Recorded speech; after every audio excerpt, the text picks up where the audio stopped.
Hello everyone, thank you so much for watching. I'm YV Sir and I welcome you all in today's class, the finished and the easiest way to learn the concepts of physics very clearly.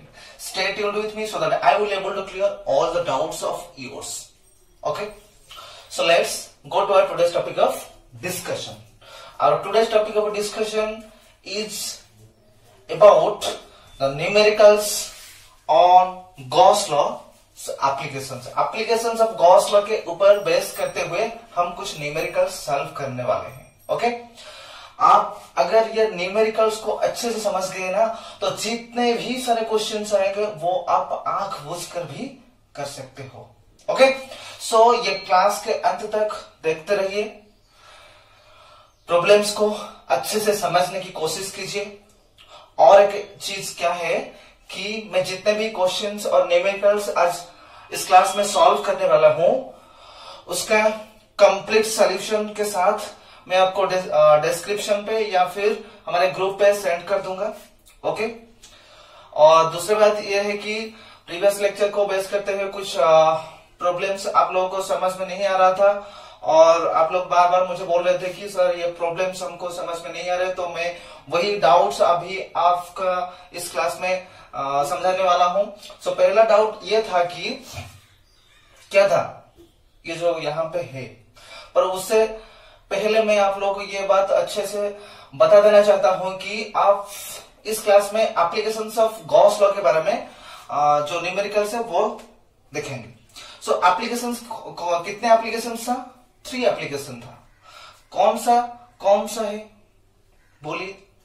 पहला application ये था कि एक infinite long straight conductor के लिए एक particular point पे electric field कितना आएगा.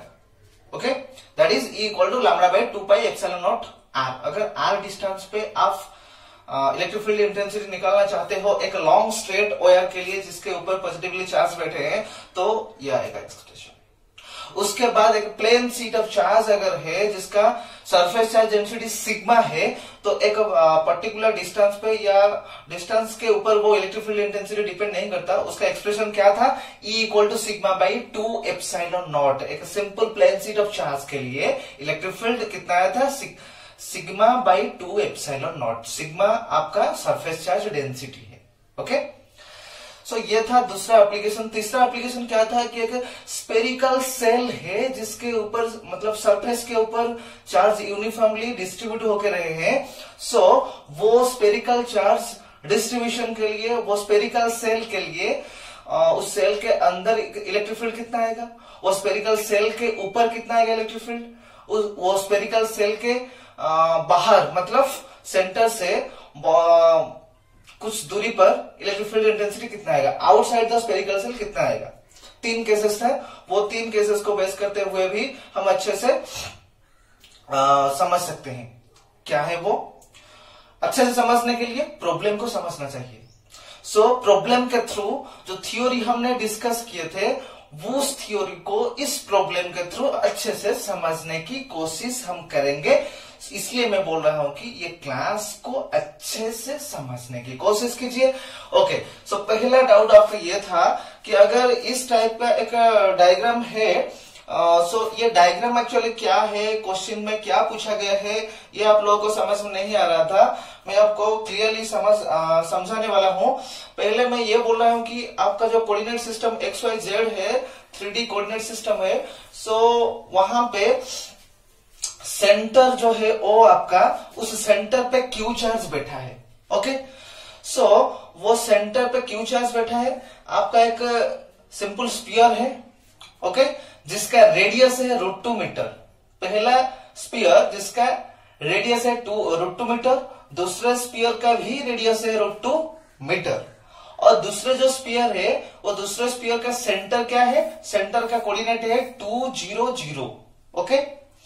ओके, तो क्वेश्चन पे ये पूछा गया है यहाँ पे सेंटर पे जो चार्ज Q है, सो वो Q चार्ज से जितने भी लाइंस ऑफ फोर्स निकल के आ रहे हैं, सो वो लाइंस ऑफ फोर्स के लिए यहाँ पे जितने भी स्पेरिकल कैप्स है, मान लो कि PS Q एक हो गया, PT Q एक हो गया, पी आर क्यू तीसरा हो गया, चौथे वाला पी डब्ल्यू क्यू। सो वो जो 4 स्पेरिकल कैप्स है, वो चारों स्पेरिकल कैप्स के लिए इलेक्ट्रिक फ्लक्स पॉजिटिव होगा या नेगेटिव होगा, ये आपका पहले बिट का क्वेश्चन है।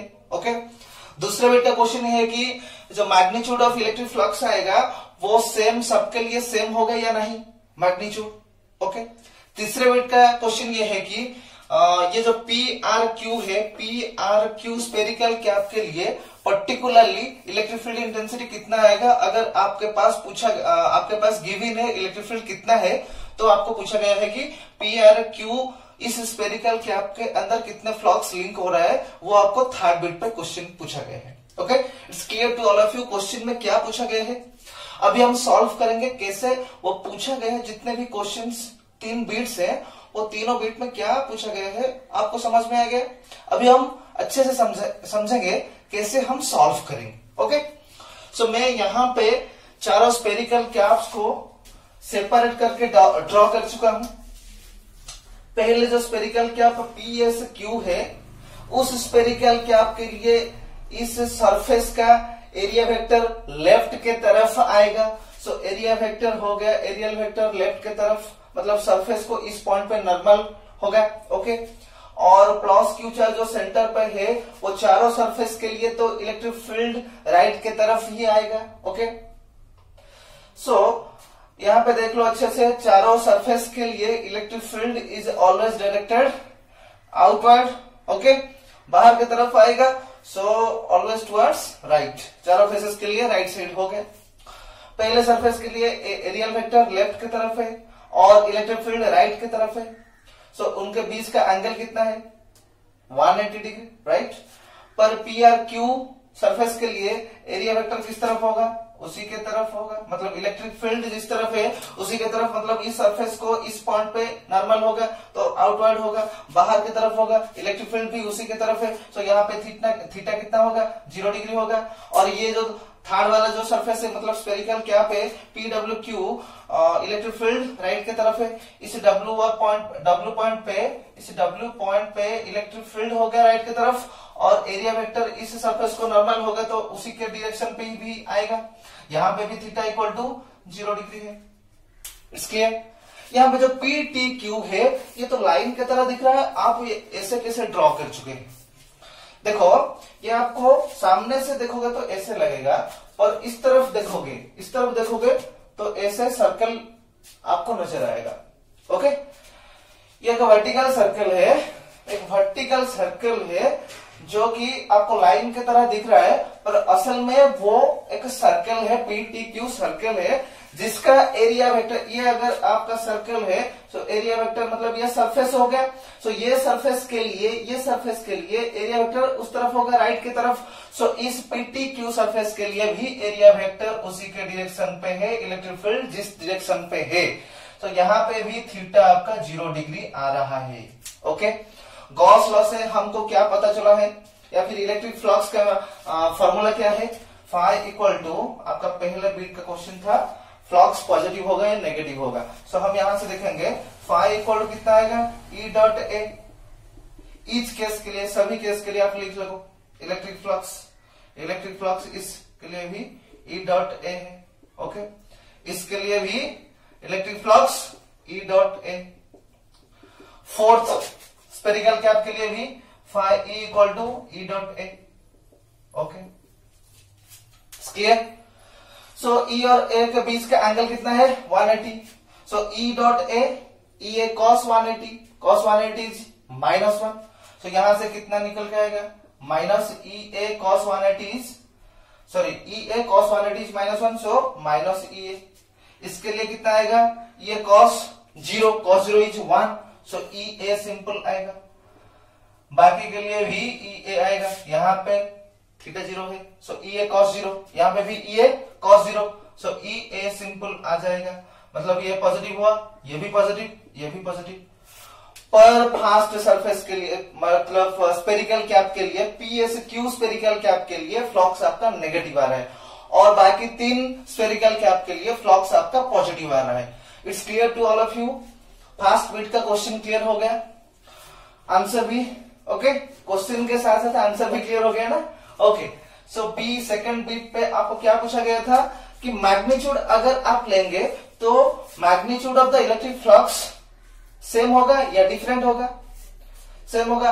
आप इसका मैग्नीट्यूड लोगे तो ई आएगा, इसका मैग्नीट्यूड ई है, इसका ई है, इसी का भी ई है।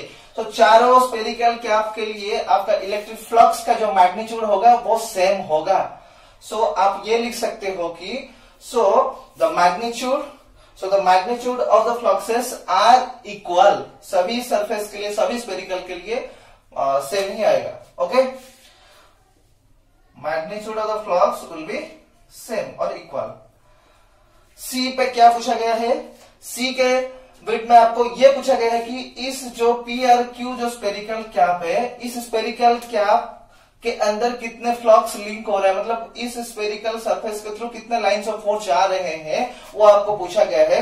अगर आपके पास गिवन है इलेक्ट्रिक फील्ड, एक्चुअली क्वेश्चन पे गिवन है इलेक्ट्रिक फील्ड का वैल्यू कितना है 4.5 into 10 to the power 4.5 into 10 to the power 9 Q newton per coulomb, ये आपको गिवन है। सो इलेक्ट्रिक फील्ड का वैल्यू आप यूज करोगे। एरिया कितना है, आपको एरिया भी पर्टिकुलरली गिवन नहीं है, तो सिंपल आप ई का वैल्यू पुट करोगे। ओके, ई का वैल्यू कितना है 4.9, so 4.9 into 10, 4.5 into 10 to the power 9 into Q into A. इसका वैल्यू नहीं है, अगर वैल्यू आपको दिया गया होता तो आप उसका वैल्यू यहाँ पे सब्स्टिट्यूट कर सकते हो। ओके, यूनिट आपको लिखना पड़ेगा क्या, newton metre square per coulomb. It's clear to all of you? ये थर्ड बिट का आंसर हो गया। ओके, सो ऐसे आपका क्वेश्चन नंबर 6 क्लियर हुआ। प्रीवियस क्लास में हम क्वेश्चन 5 मतलब 5 प्रॉब्लम्स ही किए थे, अभी ये क्वेश्चन 6 कंप्लीटली क्लियर हो गया। और एक बार अच्छे से ओवरलुक कर लो या फिर स्क्रीनशॉट आप ले सकते हो।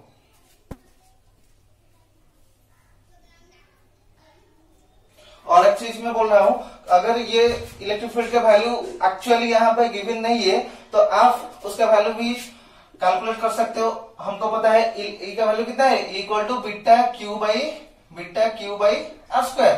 बीटा का वैल्यू आपको पता है 9 into 10 to the power 12, okay sorry 9 into 10 to the power 9।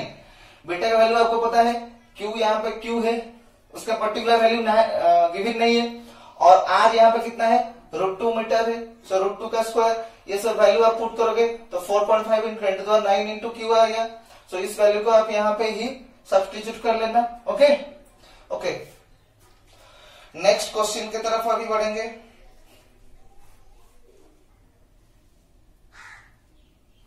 So example जो 65 था वो हमारा क्वेश्चन नंबर 6 था। क्वेश्चन नंबर 7 जो है वो हमारा एग्जाम्पल 67 है।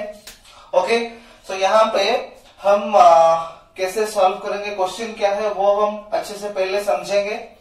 आपका एक स्फीयर है जो कि S1 है, जिसका रेडियस R1, और दूसरा एक स्फीयर उसके बाहर ठीक बाहर है, वो कंसेंट्रिक स्फीयर है, मतलब सेंटर सेम है। S1 सरफेस, S1 स्फीयर का सेंटर जहां पे है, S2 स्फीयर का भी सेंटर वहीं पे है। पर इस S1 और S2 के बीच का जो डिस्टेंस है, मतलब जो स्पेस है, उसके अंदर आपका 2q चार्ज है, पर S1 के अंदर आपका q चार्ज है।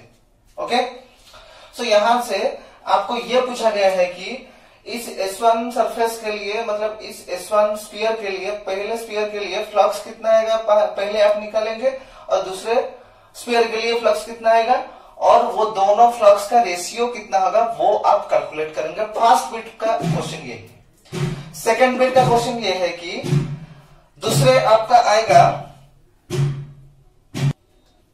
सेकेंड बिट का क्वेश्चन ये है कि अगर ये जो S1 स्फीयर है, इसके अंदर पहले बिट पे आप एयर लेके कैलकुलेट करेंगे।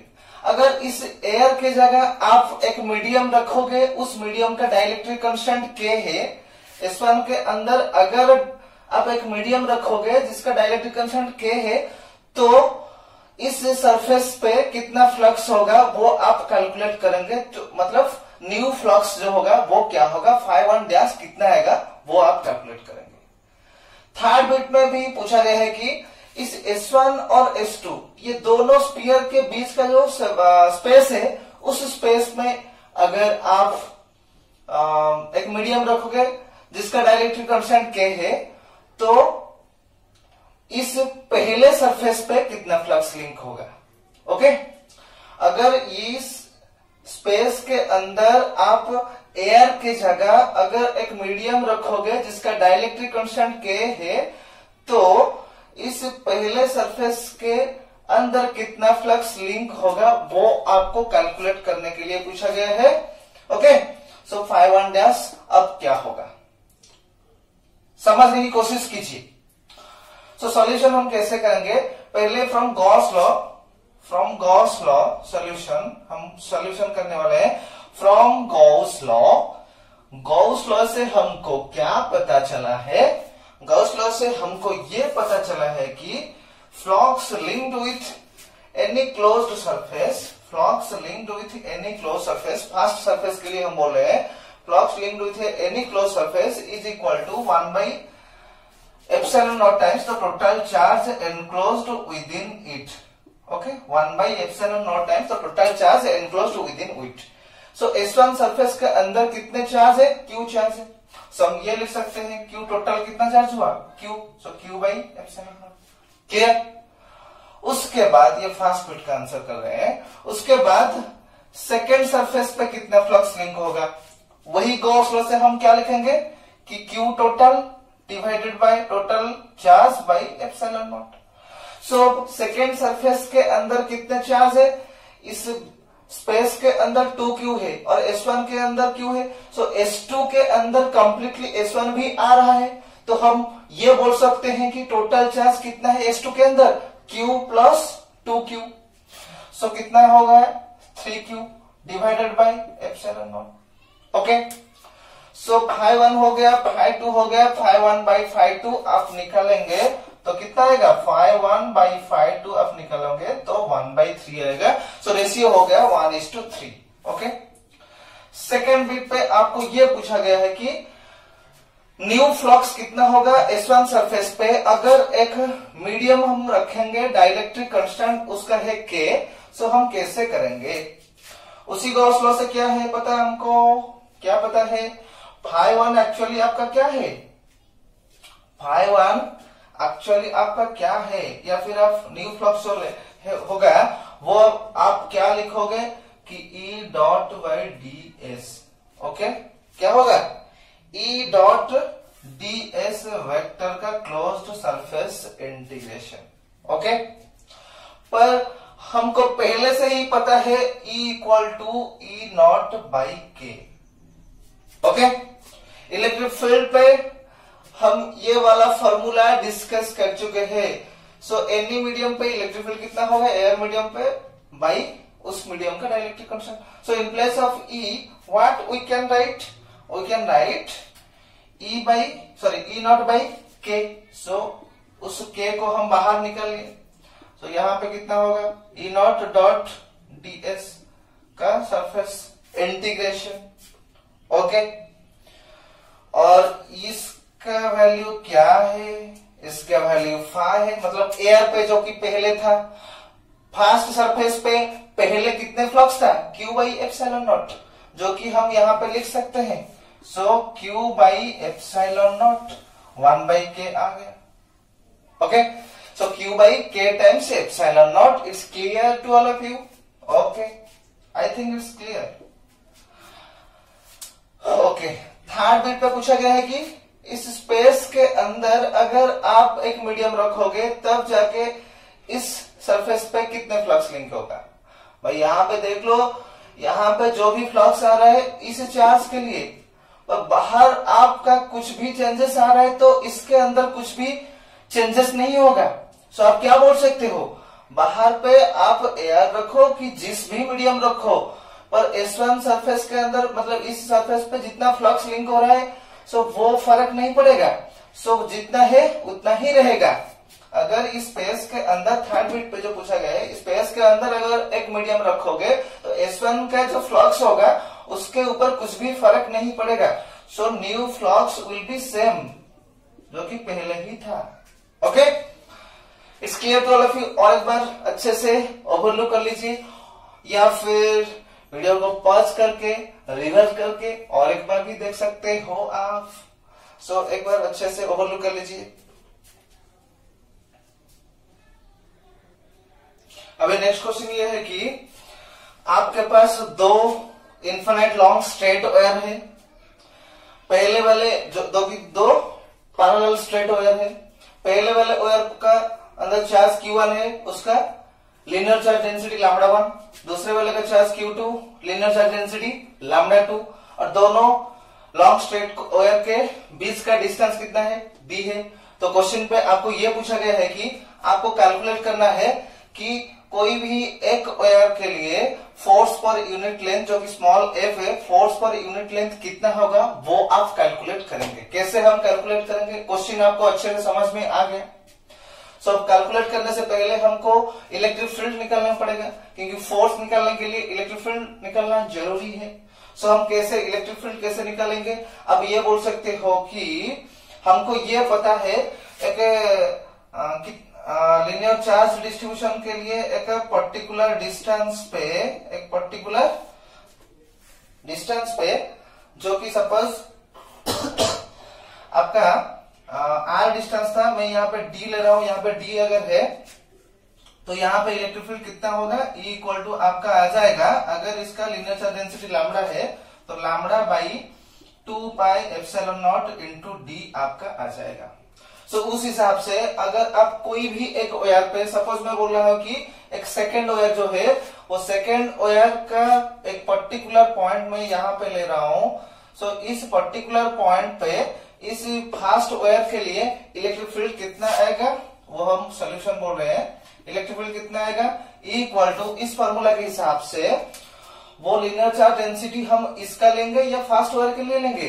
फास्ट वायर के लिए, क्योंकि इस चार्ज डिस्ट्रीब्यूशन के लिए इस पॉइंट पे हम निकल रहे हैं। सो क्या होगा?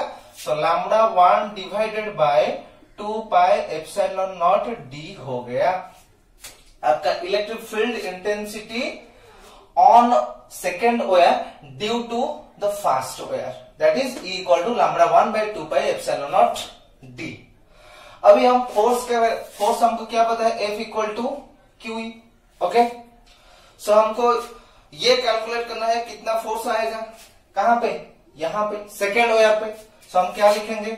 फोर्स ऑन सेकेंड वायर, क्योंकि फास्ट वायर के लिए सेकेंड वायर पे कितना फोर्स आ रहा है वो हम कैलकुलेट करेंगे, उसके बाद force per unit length calculate करेंगे। So F equal to Q2 times E। Okay, तो फोर्स पर यूनिट लेंथ होगा तो F बाई L हम लिखेंगे, उस हिसाब से Q2 बाई L लिखेंगे इंटू E आ जाएगा। F by L is small f जो कि फोर्स पर यूनिट लेंथ है। Q बाई L आपको पता है कि lambda equal to Q by L, आपको ये पता है ना, amount of charge content per unit length, that is linear charge density lambda. So Q2 by L अगर हुआ तो वो हम लिखेंगे λ2 इंटू E। सो यहां से ये आ गया F इक्वल टू E का वैल्यू कितना है? λ1 by 2 pi epsilon naught D. So λ2 into E का वैल्यू हो गया λ1 by 2 pi epsilon naught D. It's clear to all of you? और एक बार अच्छे से ओवरलुक कर लीजिए। सो नेक्स्ट क्वेश्चन ये है कि क्वेश्चन नंबर 9 क्या है कि आपके पास एक इन्फिनिट लॉन्ग स्ट्रेट वायर है, उसके ठीक 2 सेंटीमीटर की दूरी पर एक इलेक्ट्रिक डाइपोल है जिसका ईच चार्ज का मैग्नीट्यूड कितना है? 2 इंटू 10⁻⁸ कूलम है।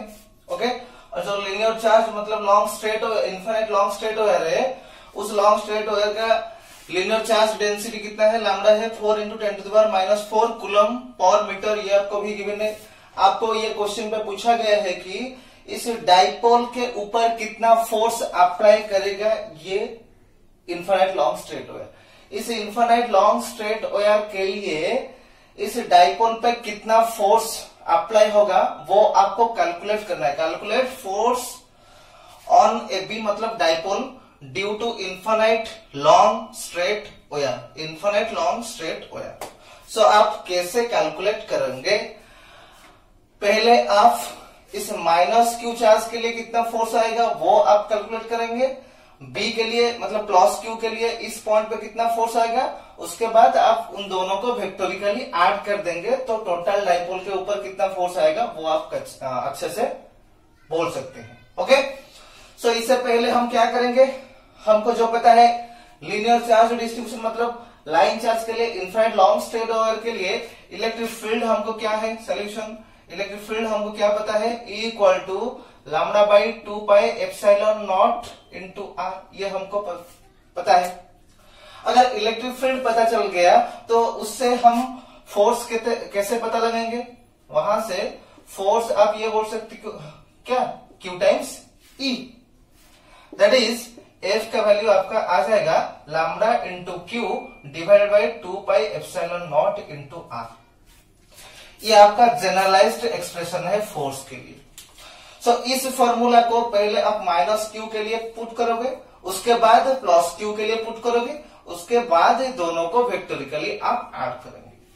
सो पहले हम बोलेंगे अगर ए पॉइंट पे और माइनस क्यू चार्ज पे कितना फोर्स आ रहा है, विथ वेक्टर नोटेशन हम कैसे लिखेंगे, F इक्वल टू उसी फॉर्मूला को हम यूज करेंगे। लैम्डा का वैल्यू आप यहाँ पे है, मैं नहीं लिख रहा हूं, आप कंप्लीटली वैल्यू पुट करके फाइनल आंसर कितना आ रहा है वो आप मुझे सॉल्व करके सेंड करेंगे। ओके, लैम्डा इंटू क्यू का वैल्यू कितना है 2 इंटू 10 टू द माइनस 8, उसके बाद 2 पाई एप्सिलॉन नॉट का वैल्यू भी आपको पता है, और यहाँ पे आपको डिस्टेंस लेना पड़ेगा। आर मतलब क्या है, इनफाइनाइट लॉन्ग स्ट्रेट वायर से कितने डिस्टेंस पर आप इलेक्ट्रिक फील्ड निकाल रहे हो, मतलब फोर्स निकाल रहे हो यहाँ पे।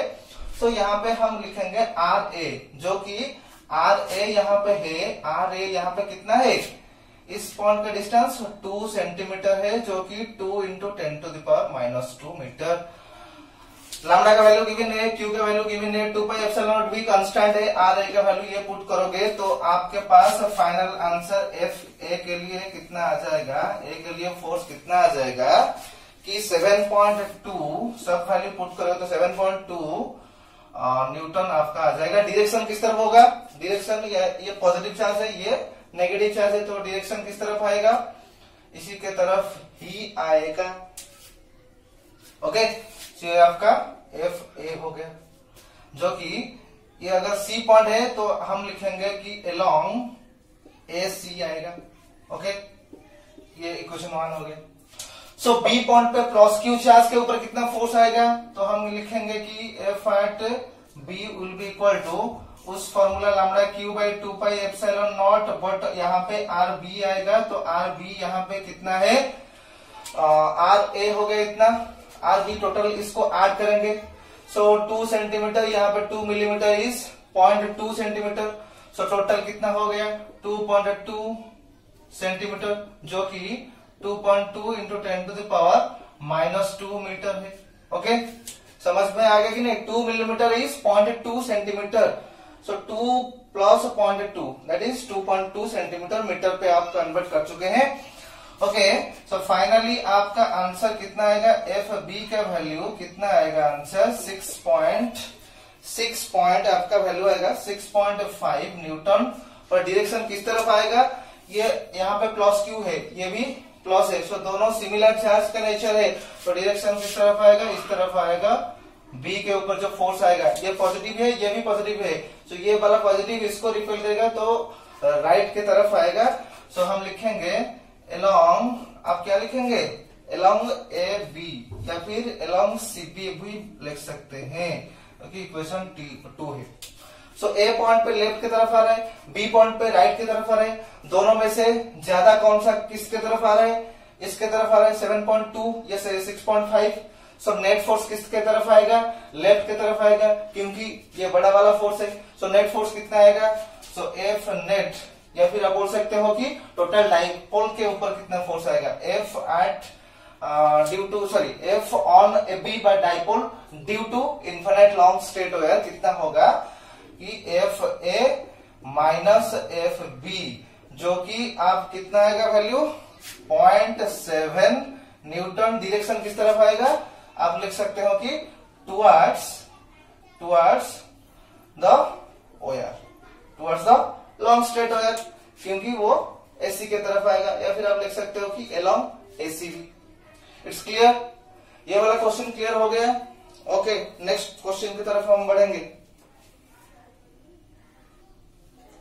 अभी जो नेक्स्ट क्वेश्चन है वो क्या है कि आपके पास एक इनफाइनाइट लॉन्ग स्ट्रेट वायर है जिसका लीनियर चार्ज डेंसिटी लैम्डा है, ओके, और एक इलेक्ट्रॉन है जो कि एक सर्कुलर पाथ पे रिवॉल्व कर रहा है, सर्कुलर पाथ पे मूव कर रहा है, और जो इलेक्ट्रॉन, सपोज ये आपका इनफाइनाइट लॉन्ग स्ट्रेट वायर है, इलेक्ट्रॉन ऐसे ही मूव कर रहा है। सो इलेक्ट्रॉन जिस प्लेन पे मूव कर रहा है उस plane is perpendicular to the long straight wire, okay, और जो सर्कुलर पाथ पे वो मूव कर रहा है उस सर्कुलर पाथ का रेडियस r है।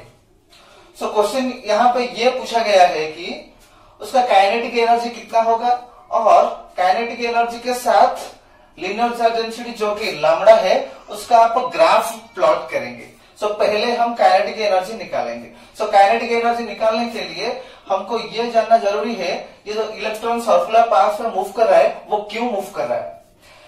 लीनियर चार्ज डेंसिटी मतलब लीनियर चार्ज डिस्ट्रीब्यूशन के लिए, मतलब ये लॉन्ग स्ट्रेट वायर के लिए जो इलेक्ट्रिक फील्ड आएगा इलेक्ट्रॉन के ऊपर वो फोर्स अप्लाई करेगा, वही फोर्स इलेक्ट्रॉन को सर्कुलर पाथ पे मूव करने के लिए मजबूर कर देगा, जो कि वहां से सेंट्रीपेटल फोर्स आएगा, ओके, और वो सेंट्रीपेटल फोर्स का डायरेक्शन हमेशा वो सर्कुलर पाथ के रेडियस के अलोंग होगा और टुवर्ड्स द सेंटर ही आएगा।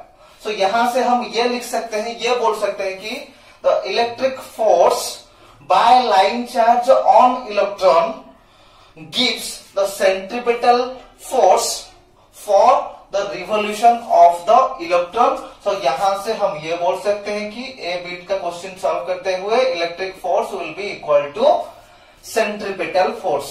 इलेक्ट्रिक फोर्स कितना है QE, पर Q यहां पे क्या है, इलेक्ट्रॉन है, so E into electric field आ गया E, that equal to centripetal force is mv² by r, mv² by r हो गया। पर इलेक्ट्रिक फील्ड का वैल्यू कितना है, एक linear charge density sorry distribution के लिए इनफाइनाइट लॉन्ग स्ट्रेट वायर के लिए हमको पता है lambda by 2 pi epsilon naught r। इस पॉइंट पे आपका आएगा force sorry electric field intensity जो कि E हो गया, कितना आएगा lambda by 2 pi epsilon naught into r that equal to mv² by r दोनों तरफ से कैंसिल हम कर सकते हैं।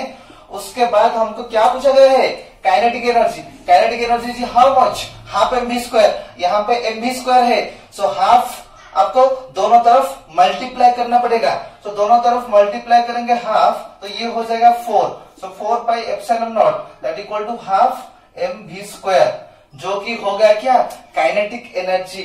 सो काइनेटिक एनर्जी क्या निकल के आ गया, तो kinetic energy equal to E lambda by 4 pi epsilon naught, kinetic energy का एक्सप्रेशन आपका आ जाएगा। तो यहां से आप ये बात अच्छे से देख सकते हो कि इलेक्ट्रिक चार्ज का वैल्यू कांस्टेंट है जो कि 1.6 इंटू 10⁻19 कूलम है, 4 पाई एप्सिलॉन नॉट ये सब कुछ कांस्टेंट है, तो लैम्डा सिर्फ वेरिएबल है। तो यहां से ये क्लियर हो रहा है कि kinetic energy is directly proportional to lambda. So अगर डायरेक्टली प्रोपोर्शनल है वो इंक्रीज होता है, काइनेटिक एनर्जी इंक्रीज होगा तो लैम्डा इंक्रीज होगा, ये काइनेटिक एनर्जी डिक्रीज होगा तो भी लैम्डा डिक्रीज होगा। सो डायरेक्टली प्रोपोर्शनल टू हो रहा है, मतलब सो सेकंड पे जो ग्राफ प्लॉट करने के लिए आपको पूछा गया है, अगर लैम्डा हम एक्स एक्सिस पे लेंगे और काइनेटिक एनर्जी वाई एक्सिस पे लेंगे तो ये बढ़ रहा है तो ये इंक्रीज हो रहा है। सो दोनों डायरेक्टली प्रोपोर्शनल है, सो ग्राफ आ गया स्ट्रेट लाइन, ये इंक्रीज होगा तो ये भी इंक्रीज होगा, ये डिक्रीज होगा तो ये डिक्रीज होगा। सो ग्राफ आ गया straight line. It's clear to all of you. Question number 10 is clear to all of you. Okay, overlook कर लो एक बार। सो अभी क्वेश्चन क्या है कि क्वेश्चन ये है कि आपके पास एक प्लेन शीट ऑफ चार्ज है, मतलब एक rectangular plane sheet of charge है, ओके, उसके ठीक ऊपर 20 सेंटीमीटर ऊपर एक पर्टिकुलर पॉइंट मैंने ए ले लिया। सो इस पर्टिकुलर ए पॉइंट पे ये प्लेन शीट ऑफ चार्ज के लिए इलेक्ट्रिक फील्ड कितना आएगा, जो कि सेकंड एप्लीकेशन है। सेकंड एप्लीकेशन के लिए अगर आपके पास एक प्लेन शीट ऑफ चार्ज है, infinite plane sheet of charge है, सो उस प्लेन शीट ऑफ चार्ज के लिए इलेक्ट्रिक फील्ड का वैल्यू कितना था, sigma by 2 epsilon not. Sigma क्या है, जो कि सरफेस चार्ज डेंसिटी है, पर यहां पे सरफेस चार्ज डेंसिटी नहीं है, मतलब आपको कैलकुलेट करना पड़ेगा। एक्चुअली यहाँ पे पूछा गया है कि electric field intensity at A due to this plane sheet of charge कितना आएगा। वो कैलकुलेट करने के लिए पहले हमको सरफेस चार्ज डेंसिटी कैलकुलेट करना पड़ेगा। सरफेस चार्ज डेंसिटी मतलब इस जो सरफेस पे सरफेस चार्ज डेंसिटी कितना है, sigma equal to amount of charge content per unit area, so Q by A. Q यहाँ पे गिवन है, क्यू का वैल्यू यहाँ पे गिवन है कितना, 17.7 इंटू 10⁻⁻⁴ डिवाइडेड बाय एरिया कितना आएगा, ये एक रेक्टेंगल है, उसका एरिया कितना होगा 2 into 100, length into breadth. Okay, so हो गया 2 इंटू 100 जो कि 200 है। तो यहां से आप सिग्मा कैलकुलेट कर सकते हो। सिग्मा कैलकुलेट करने के बाद आप इलेक्ट्रिक फील्ड इंटेंसिटी कैलकुलेट करोगे, जो कि sigma by 2 epsilon not, sigma by 2 epsilon not.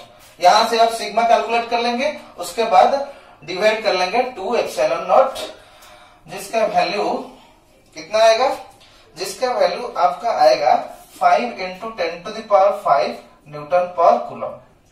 आप कंप्लीटली ये कैलकुलेट करेंगे। ओके, बहुत ही छोटा सा प्रॉब्लम था बट ट्रिकी था।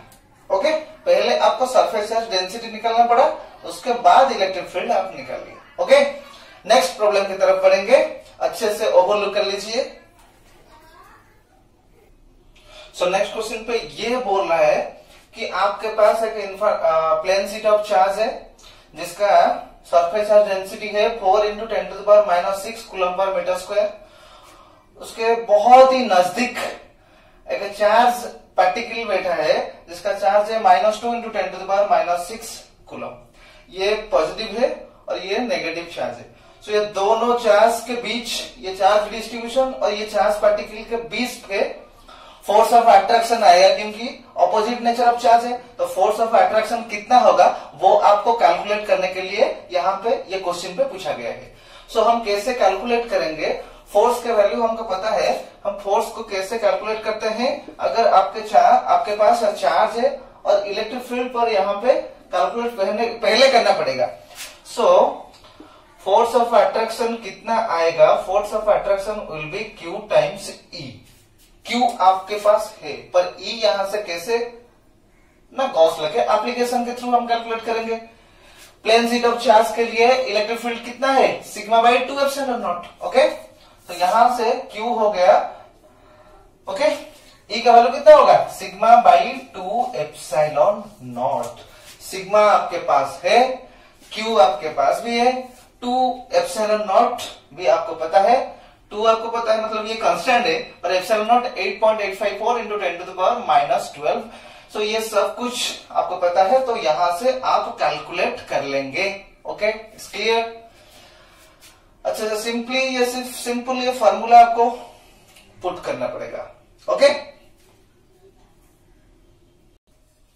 सो इस क्वेश्चन पे क्या है कि आपके पास एक प्लेन शीट ऑफ चार्ज है। ये प्लेन शीट ऑफ चार्ज का surface charge density 5 into 10⁻⁻5 coulomb per metre square है। उसके ठीक ही ऊपर एक चार्ज बॉडी है जिसका मास है 9 इंटू 10⁻⁸ kg। आपको क्वेश्चन पे ये पूछा गया है कि ये जो बॉडी यहाँ पे है उसका चार्ज का वैल्यू कितना होगा, ताकि वो यहाँ पे स्टेशनरी होता हुआ नजर आएगा। वो यहाँ पे इस चार्ज डिस्ट्रीब्यूशन के एक पर्टिकुलर डिस्टेंस पे यहाँ पे है, तो इस चार्ज बॉडी का चार्ज कितना होगा, so that it will be look like at rest. वो स्टेशनरी मतलब रेस्ट पे होता हुआ नजर आएगा। तो हम यहाँ पे कैसे ये बोल सकते हैं कि वो रेस्ट पे होगा, कैसे होगा, ऊपर की तरफ और नीचे की तरफ जो दोनों फोर्स आएगा, अगर वो दोनों इक्वल हो जाएगा तो हम बोलेंगे कि the charge body will be at rest. कैसे? इस चार्ज बॉडी का मास वर्टिकली डाउनवर्ड कितना है? mg, right. और इस सरफेस चार्ज के लिए, प्लेन शीट ऑफ चार्ज के लिए जो इलेक्ट्रिक फील्ड आएगा, उसके लिए जो फोर्स आएगा इसके ऊपर, वो ऊपर की तरफ आएगा। ओके, ऊपर की तरफ आएगा तब जाके बोल सकते हैं कि दोनों फोर्स इक्वल एंड ऑपोजिट होगा, तब जाके Q का वैल्यू हम निकाल सकते हैं। सो Q must be positive, right. अगर नेगेटिव हो गया, यहाँ पे जो चार्ज है अगर वो नेगेटिव हो गया, ये यहाँ पे पॉजिटिव है, ये अगर नेगेटिव हो गया तो फोर्स नीचे की तरफ आ जाएगा, वेट नीचे की तरफ है, दोनों फोर्स ऐड होके वो बॉल मतलब वो चार्ज बॉडी यहाँ पे स्टेशनरी नहीं रहेगा, क्योंकि नेट फोर्स उसको नीचे की तरफ धकेलेगा, राइट। सो स्टेशनरी होने के लिए Q का जो चार्ज है, यहाँ पर जो Q चार्ज है, उस Q charge must be positive, Q should be positive.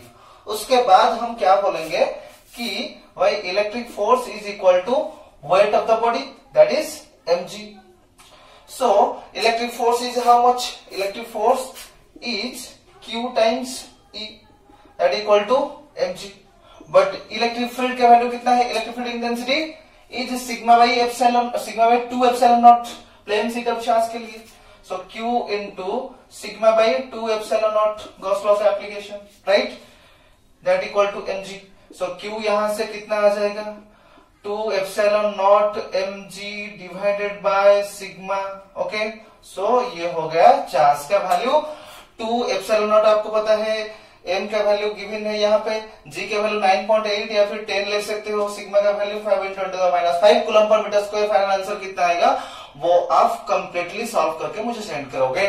Okay, और एक बार अच्छे से वो कर लीजिए।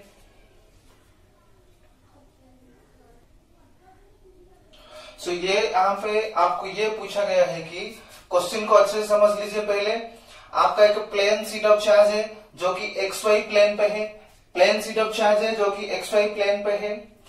दूसरी बात यह है कि उस प्लेन शीट ऑफ चार्ज का सरफेस चार्ज डेंसिटी है 5 × 10⁻16 coulomb per metre square. Okay, और जो इलेक्ट्रिक फील्ड आएगा वो Z एक्सिस को पैरेलल होता हुआ नजर आएगा। और क्या बात है कि एक सर्कुलर मतलब एक सर्कल है जिसका नॉर्मल 60 डिग्री एंगल मेरिट कर रहा है किसके साथ? Z एक्सिस के साथ, मतलब इलेक्ट्रिक फील्ड के साथ 60 डिग्री एंगल हो रहा है किसका? इस सर्कुलर रिंग का, मतलब ये सर्कल का जो क्या है सरफेस है, वो सरफेस का जो एरिया वेक्टर आएगा वो एरिया वेक्टर इलेक्ट्रिक फील्ड के साथ 60 डिग्री एंगल बना रहा है। तो आपको ये क्वेश्चन यहाँ पे पूछा गया है कि ये सर्कल के अंदर कितने फ्लक्स लिंक होगा, electric flux link with the circle कितना आएगा वो हम कैलकुलेट करेंगे। So electric flux linked with the circle हम कैलकुलेट करेंगे। कैसे कैलकुलेट करेंगे? हमको पता है electric flux phi equal to E dot A। Okay, और इलेक्ट्रिक फील्ड और एरियल वेक्टर के बीच का एंगल कितना है? 60 डिग्री। सो यहां से ये लिख सकते हैं कि EA cos 60 डिग्री हो गया। पर इलेक्ट्रिक फील्ड का वैल्यू यहाँ पे कितना है वो हम पहले कैलकुलेट करेंगे। कैसे? Sigma by 2 epsilon naught. Plane sheet of charge के लिए electric field is sigma by 2 epsilon naught into area. Area calculate करने के लिए एक सर्कल है, सर्कल का एरिया कितना है? Pi R square. आर के value 0.1 metre. So pi R square, R के वैल्यू यहाँ पे आप यूज करोगे 0.1 metre. cos 60 is 1/2. So if you put all these things, all the values of these constants, then you will get the final answer as 4.44 into 10 to the power minus 7 Newton meter square per coulomb. Okay, it's clear to all of you? अच्छे से समझ लो ये कैसे हुआ, आप अच्छे से समझ लो। एंगल है 60 डिग्री, एरिया सर्कल के लिए निकाल रहे हैं तो पाई आर स्क्वायर। ओके, ओवरलुक कर लीजिए। सो लास्ट क्वेश्चन जो कि गॉस लॉ के थर्ड एप्लीकेशन को बेस करके है। यहाँ पे आपके पास एक चार्ज कंडक्टिंग स्फीयर है जिसके ऊपर चार्ज कितना है? 1.6 × 10⁻⁻7 कूलम है, इसी सरफेस के ऊपर है। और ये स्फीयर का रेडियस कितना है? 12 सेंटीमीटर। आपको 3 बीट में पूछा गया है कि इलेक्ट्रिक फील्ड इस स्फीयर के अंदर कितना होगा, जस्ट आउटसाइड मतलब ये जो सरफेस के नजदीक, या फिर आप बोल सकते हो कि ऑन द स्फीयर कितना होगा सेकंड बिट पे, थर्ड बिट पे आउटसाइड द स्फीयर, जो कि यहाँ पे आपका आर है 18 सेंटीमीटर, ओके, रेडियस 12 सेंटीमीटर है। सो 18 सेंटीमीटर पे इलेक्ट्रिक फील्ड इंटेंसिटी कितना आएगा वो आपको ये तीनों बिट में कैलकुलेट करने के लिए पूछा गया है, ओके। वो जो एप्लीकेशन थर्ड एप्लीकेशन था, उस थर्ड एप्लीकेशन का भी 3 केसेस था। सो पहला यहाँ पे जो है 3 केसेस वहां पे जो था, क्या था, इलेक्ट्रिक फील्ड आपको निकालने के लिए 3 केसेस वहां पे मौजूद था। वो सॉल्यूशन हम कैसे करेंगे।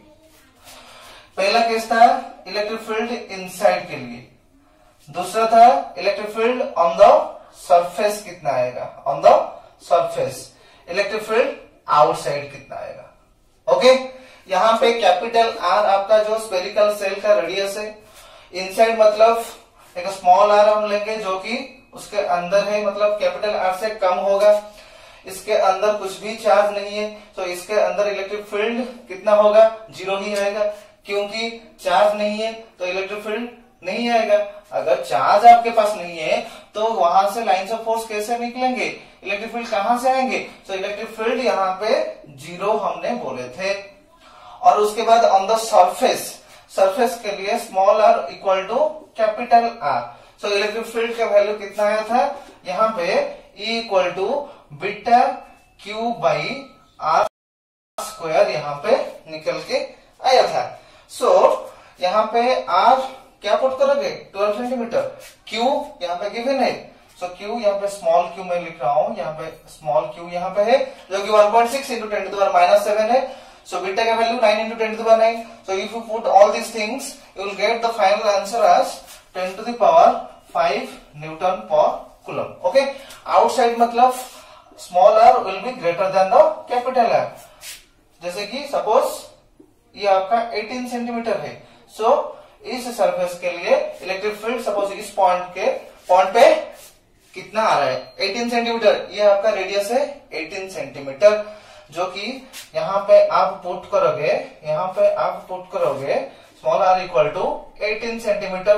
कौन से फॉर्मूला है, वही formula E equal to beta Q by small R square. Q आपके पास है, बीटा कांस्टेंट आपको पता है, स्मॉल आर 18 सेंटीमीटर, उसको मीटर पे कन्वर्ट करना पड़ेगा, 18 into 10 to the power -2 metre होगा, उसका स्क्वायर लेके आप फाइनल आंसर कितना आएगा, फाइनल आंसर आपका आ जाएगा 4 into 4 into 10 to the power -4 newton per coulomb, okay, sorry -4 नहीं +4, ओके। सो तीनों केसेस के थ्रू ये 3 बिट्स क्लियर हो गया। इसको समझने के लिए पहले आपको गॉस लॉ का जो थर्ड एप्लीकेशन है वो आपको अच्छे से समझना पड़ेगा, ओके। अभी तक क्लियर हो गया। सो ये कितना कहां से शुरू हुआ, क्वेश्चन नंबर 6 से 15 तक आज के क्लास में कंप्लीट हुआ, जो कि आपका जो एसएलआर है उसके बुक के जो एग्जाम्पल के सिमिलर है। और एक बात मैं बोलना चाहता हूं कि ये चैप्टर अभी कंप्लीट हुआ, सो मेरे आपसे ये रिक्वेस्ट है कि कंप्लीट चैप्टर के जितने भी फॉर्मूलाज है, आप इंपोर्टेंट फॉर्मूलाज हेडिंग करके जितने भी फॉर्मूलाज है वो सीरियल करके फॉर्मूलाज आपको लिखना पड़ेगा, और वो लिखने के बाद मुझे आप सेंड करोगे, ओके। सो और एक बात मैं बोल रहा हूं कि ये जो प्रॉब्लम्स मैंने सॉल्व किए हैं उसका पीडीएफ भी मैं आपको सेंड कर दूंगा, और complete summary of this chapter एक समरी करके भी मैं आप लोगों को सेंड कर दूंगा, ओके। सो आज का क्लास कैसा लगा मुझे कमेंट सेक्शन में कमेंट करना मत भूलिए, और चैनल को सब्सक्राइब नहीं किए तो सब्सक्राइब करना भी मत भूलिए, okay. Thank you very much.